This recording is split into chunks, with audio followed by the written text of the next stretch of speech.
Thank you. I had allowed Honorable Ssemujju as we were beginning.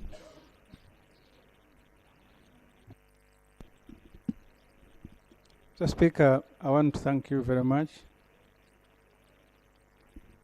The Attorney General has said the court martial cannot sit because of this judgment. For the court martial, they are not waiting for a decree. There are also no discussion with anyone else, but they immediately stopped functioning, and I want to thank him. For release of prisoners, including Dr. BESIGYE, who is in Ruzira now illegally, because there is no detention warrant. There, the DPP is realizing, I have written to Supreme Court.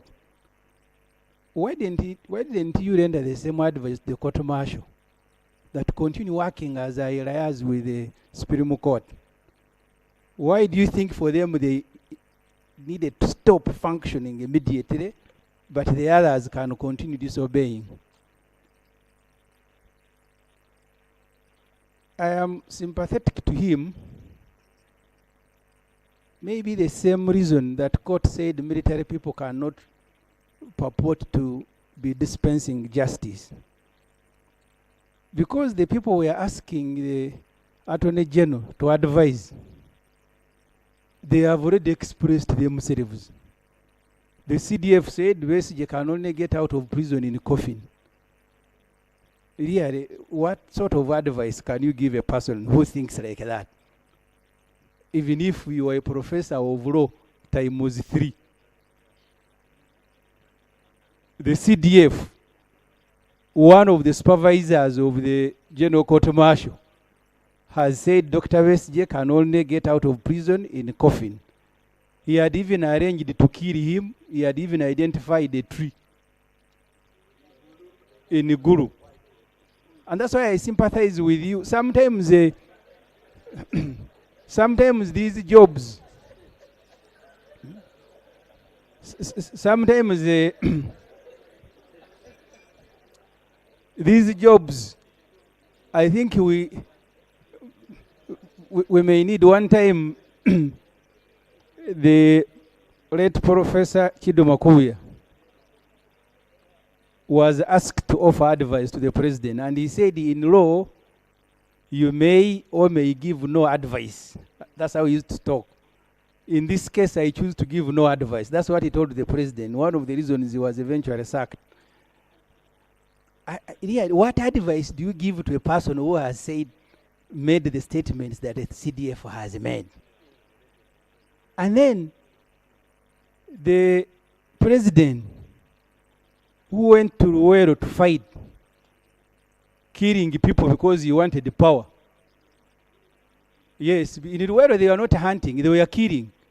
He even speaks about it, how he was robbing guns from barracks, from Kabamba to Masindi to Hoima. He writes up. Trouble is that you support him, but you don't read his book. Because if you did, all this information is there. He went to Luwero to kill. He killed, robbed the banks, including one in Kabale. And then he said he was fighting point number 1 of NRM is democracy. And he says judges don't rule. So who rules Uganda? The president and his son. That what they say is sacrosanct. Even the Attorney General, you are wasting your time. So when the Attorney General tells me, understand, whether you can render an advice to 2 military men who have already Mr. Speaker, the Constitution does not allow Parliament to take any decision whose effect will alter a judgment of court. In advising these military people who are not listening, the Attorney General said he was talking about an amendment. Can he tell us? And I listened to Honorable Fox Odoi very carefully, and I want to thank him. He said there's nothing to amend. But the Attorney General says they have advised him to amend. So what are you advising them to amend, sir? Thank you very much, Mr. Speaker. Honorable Taylor John. Thank you, Mr. Speaker. Mr. Speaker, first, I think as the Shadow Minister for Justice, I would like to convey words of acknowledgement and appreciation to the justices of the Supreme Court for coming out very clearly and boldly in delivering this judgment, which had caused great concern amongst the public and some sorts of anxiety. So I would like to thank the judiciary, the Chief Justice, and the justices who delivered this unanimous decision. Mr. Speaker, Article 126, Clause 2E, and I would like to read, says that substantive justice shall be administered without undue regard to technicalities. The learned Attorney General understands this very well. What he's trying to do is trying to delay substantive justice. The orders are as clear, and that court-martial, in my understanding, has not been disbanded. What I'd expected today or yesterday was for the court-martial to sit and say, we are now discharging all these persons that were before us, that at that time we thought we had the authority to try them. But now that court has declared, we are now discharging them. And that would be the most logical step to do. We also know that courts rely on departments and agencies and authorities of government to function. Courts do not have the force to go and pick people, just like the Speaker you observed here. As Parliament, we cannot go to prisons and open those padlocks. Courts rely on the goodwill of the executive in implementing the decisions that they issue. So I expected that the Attorney General, the DPP, the Commissioner General of Prisons, whoever is involved, to comply with this. The last point I would like to ask the Attorney General. You have read to us very good advice you have rendered. I would like to know whether you rendered that advice to the President. The President quoted you, that he called you on phone, and you seem to have given him an advice that does not match with what you are telling us here. Would you now? And Mr. Speaker, this letter from the President is in the open. I don't need to go through it. But he quoted that he got in touch with the Attorney General, who explained to him certain things. I understand that the Attorney General, being a party to the suit at that time in the heat of the moment, having lost that big case, you would have lost a little bit of your composure. But would you now clarify to us?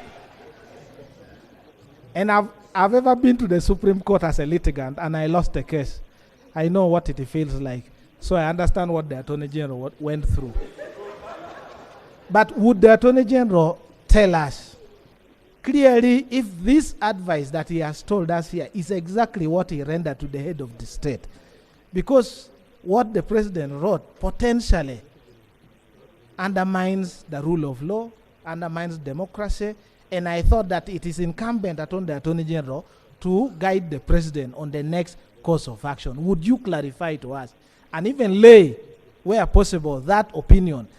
Because this is not just advice. You said a legal opinion, and there is clarity on how a legal opinion is rendered. Would we see that here, Mr. Speaker? Thank you, colleagues in the public gallery this afternoon. We have students from Hatumbanja Child and Youth Development Center, Namayingo South County, Namayingo District.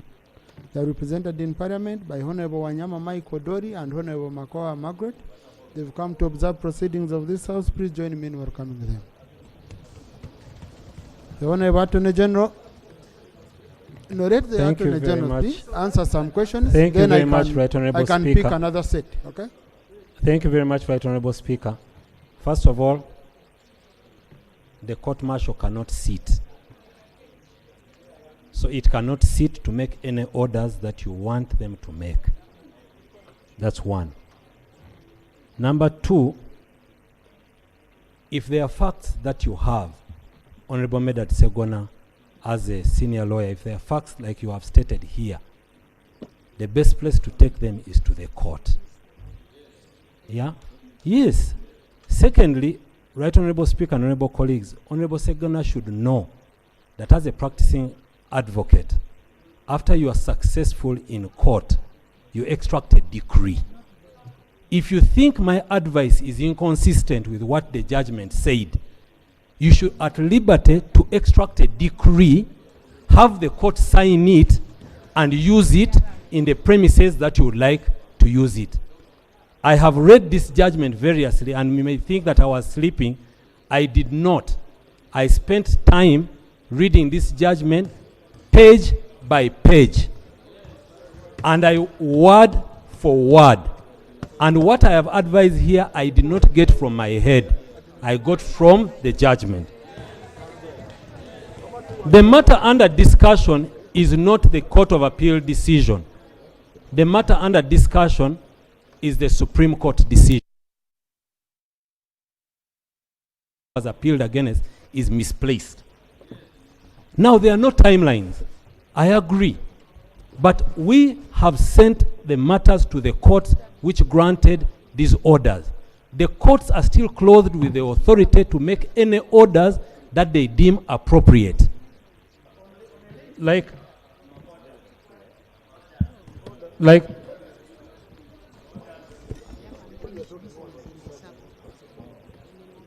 Point of order. You see, Right Honorable Speaker, when the Attorney General speaks, he's the head of the bar. Everybody at the bar ordinarily should keep quiet.